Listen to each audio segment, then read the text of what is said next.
What is going on, everybody? Chris Albert here from the Warrior Soul Podcast, and today I'm going to talk to you about a problem that affects everybody. It's a problem that is so ubiquitous. It affects rich and poor. It affects people of all races, people across the world in every single country, in every climate and place, and I'm talking about stress. Our ability to handle stress is going to directly impact our lives, what we're able to do with our lives, and it's also going to impact our health. So what I'm going to talk to you about today is how you can better deal with stress, how you can better deal with the things that life just throws at you. Before I do that, what I want to tell you is this. You need to be listening to the Warrior Soul Podcast. And the reason why you need to be listening to it is because, I'm just saying this, but it's one of the best podcasts out there. We deliver tools, tactics, strategies, and ideas to help our listeners to become better, smarter, wiser, more capable human beings. The bulk of our listeners are U.S. military veterans, and that's because I am a U.S. military veteran. I served in the United States Marine Corps from 1999 to 2005, and it's one of the proudest periods of my life.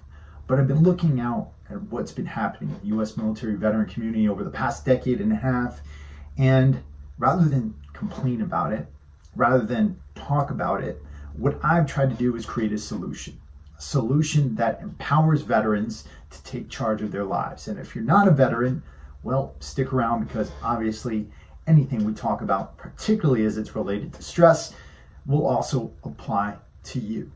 Now, let's talk about this thing that seems to invade our lives, this thing that seems to be throwing a wrench into every single thing we do, whether we're trying to move our careers forward, whether we're trying to start a business, whether we are trying to make the most out of our relationships, or if we're just trying to be the best parent and person we can be. Stress tends to invade our lives. There are some reasons why it does, though. And this is a big thing you need to understand. No matter what and no matter who you are, you can't avoid stress. Stress is going to be there if you're trying to do big things with your life, if you're trying to move your life forward, if you're trying to improve yourself in some way. And in those ways, stress can actually be a good thing. If you're avoiding all forms of stress, then you're probably not actually living your life. You can't hide from it. You can't hide from life. And when you do try to hide from life, and when you do try to hide from stress, well, guess what happens? Things creep up on you. And that is, I think, ladies and gentlemen, one of the biggest problems when it comes to managing stress. The fact is that most of us live our lives on the defensive. We just want to get through our days as unscathed as possible, not raising our profile too much, not catching the ire of our boss or our compatriots or our peers. We just want to get through life, making it as easy as possible.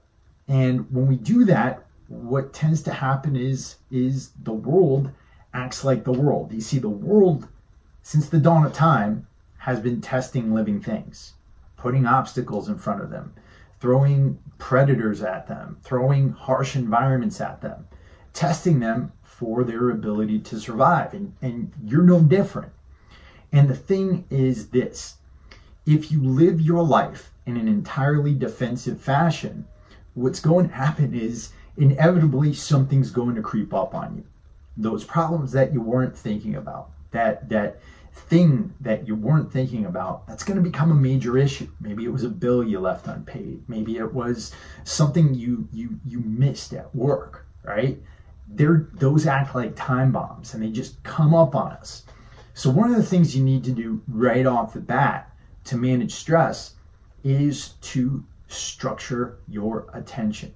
You need to make sure that you are focused on the most important things that you need to do. Right? And that means not fracturing your attention all over the place. You see, I'm talking to a cell phone right now, and you probably have a cell phone in your pocket. Now, these contraptions, they're amazing things, right? They can do things that require more technology than it took us to first put a man on the moon. And there's been so many good things to come out of them. You could pick one up, you can look up anything, you can learn about anything.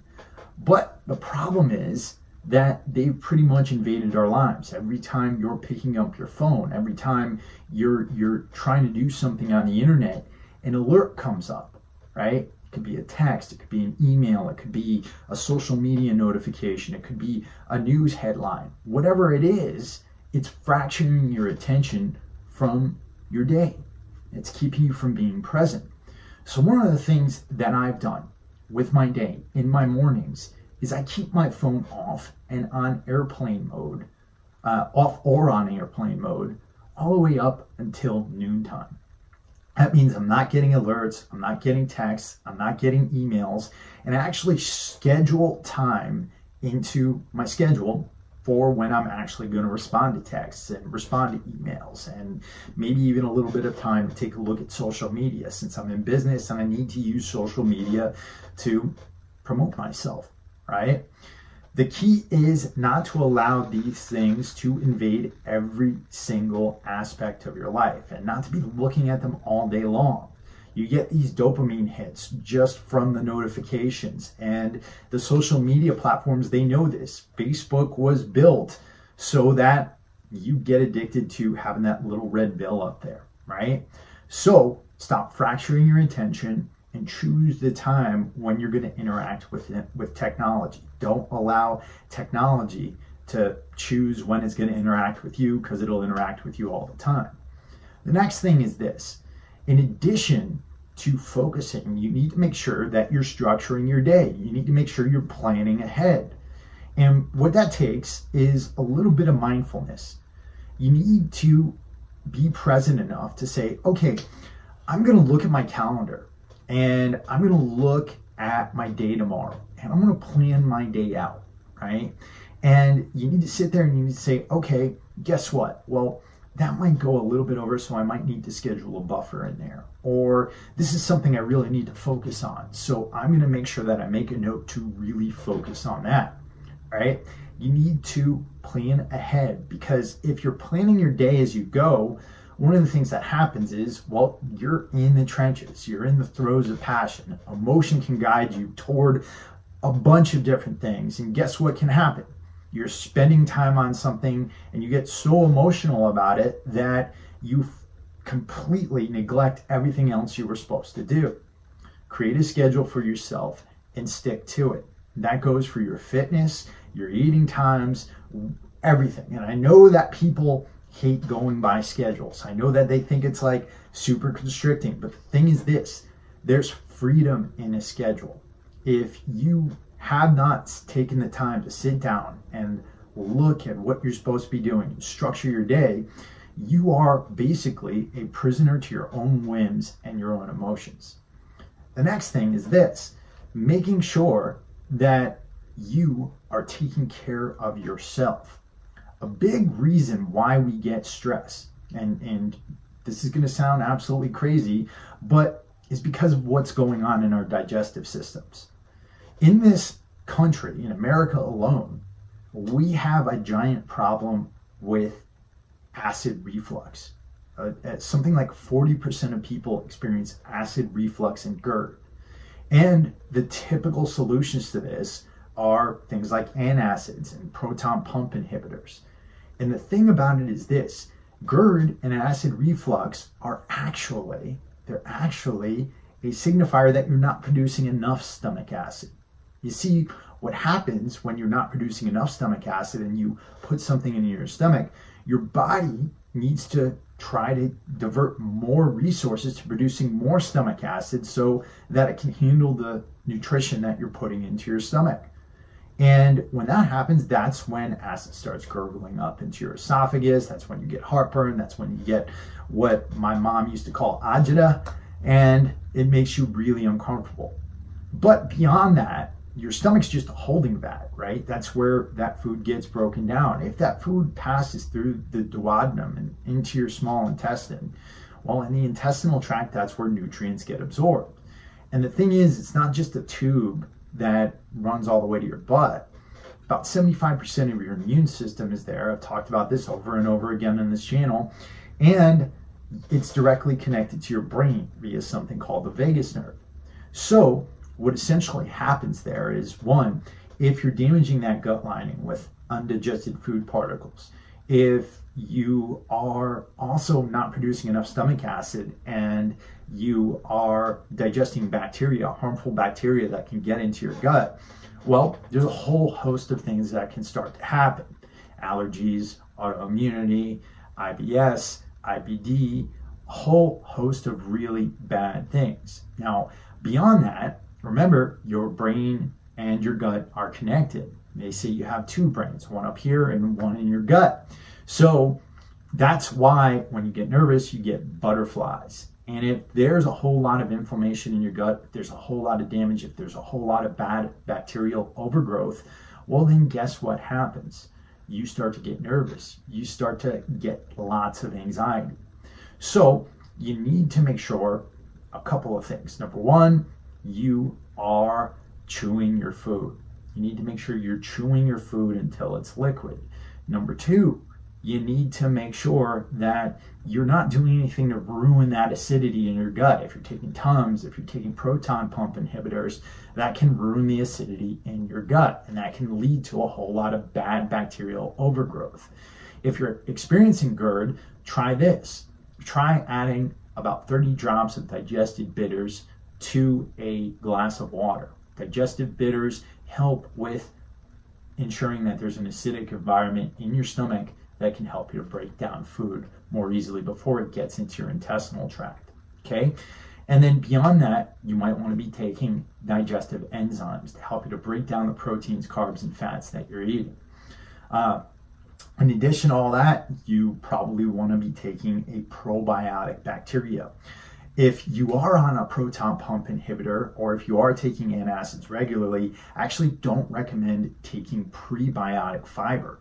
Prebiotic fiber in those cases can actually make you really gassy and can actually make you really uncomfortable. All right, so those things, but beyond all that, just the simple act of when you're eating a meal, focus on the meal, savor every single bite, chew it as much as possible. All right, now this video is getting a little bit long, but I want to go beyond this. We need to talk about sleep, right? There's far too many of us who aren't getting enough sleep. And I just had on Dr. Kirk Parsley. He was a Navy SEAL, and he is a doctor who actually ran Naval Special Warfare's resiliency clinic for a while. Basically what would happen is he would get a lot of Navy SEALs, they'd come into his office and they'd talk about what was going on with them. A lot of them were going through mood swings. A lot of them were constantly fatigued. They weren't recovering from the really difficult workouts they were having. And they were getting lots and lots of anxiety. Doc Parsley would take a look at their blood and he'd be astounded at what he saw. Their hormones were all over the place. They were lacking specific minerals, specific nutrients. And a lot of it got back to how much they were sleeping. These guys would try to survive on as little as 2 hours, 4 hours of sleep a night, right? And that wasn't good. That creates lasting damage. And according to Doc Parsley, even if you're getting 6.5 hours of sleep a night, you're not getting enough. You need to be getting between at least 7.5 to 9 hours of sleep a night if you want to be optimizing yourself and you want to protect yourself from these things that can cause hormonal deficiencies and anxiety. Now, here's the thing. I understand that we all have busy lives. We are all on a mission, some kind of mission, right? And if you are on that mission, it's really hard sometimes to say, all right, I got to shut it down and I got to go to sleep. But here's the thing. You're not going to be able to complete that mission if you're not your best self. You're not going to be able to be around for your kids, for your wife, for your husband, for your grandkids if you're not taking care of yourself. And you're not going to be able to complete the things that you're going to need to complete if you're racked with anxiety, you're dealing with depression, you're dealing with mood swings, and you're dealing with hormonal deficiencies. So flip off all your utilities at least 2 hours before bed. Probably more likely it should be 3. You shouldn't be staring at your phone. You shouldn't be catching those blue light waves. If you are, and if you need to work on the computer prior to bed, well, one of the things you can do is get a pair of these. These are a pair of really cheap, really inexpensive blue light blocking glasses. They'll look a little bit doofy, but they're going to protect your eyes from those blue light waves that are going to keep you up.